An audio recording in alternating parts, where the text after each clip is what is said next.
இன்னைக்கு காலையில பிரேக்ஃபாஸ்ட்டுக்கு பச்சை பயிறு தோசையும் குருமாவும் தான் செஞ்சிருந்தேன். பெண்டிங் இருந்த ஒர்க் எல்லாம் முடிச்சதுக்கு அப்புறமா தான் லஞ்ச் ஒர்க் ஸ்டார்ட் பண்ணியிருந்தேன். லஞ்சுக்கு ஒயிட் ரைஸோட பருப்பு போட்டு முருங்கைக்கீரை கடையில் சூப்பரா இருக்கும். அதை தான் இன்னைக்கு செஞ்சிருந்தேன்.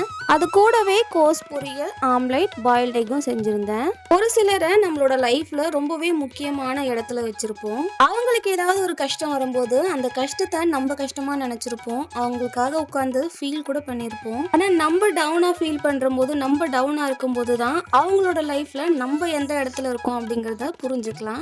ஒன்ஸ் நம்ம புரிஞ்சுக்கிட்டா போதும், அந்த மாதிரி உறவுகளே நம்மளோட லைஃப்ல தேவை கிடையாது அப்படிங்கிற ஒரு தாட் வந்துடும். ஆனா முடிஞ்ச வரைக்கும் இந்த மாதிரி ஒரு தாட் வராம இருக்கிறது தான் நல்லது. உறவுகளை இழக்கிறது ரொம்பவே கஷ்டமான ஒரு விஷயம் தான். ஆனா அந்த மாதிரி ஒரு சிச்சுவேஷன் வரும்போது வேற வழியும் கிடையாது. இந்த மாதிரி உறவுகள் இருந்தும் ஒண்ணுதான், இல்லாட்டிலும் ஒண்ணுதான். உங்களோட கருத்து இதை பத்தி என்னவா இருக்கும் அப்படிங்கறத கமெண்ட்ல ஷேர் பண்ணிக்கோங்க. நெக்ஸ்ட் vlogல பார்க்கலாம். Tata, bye bye.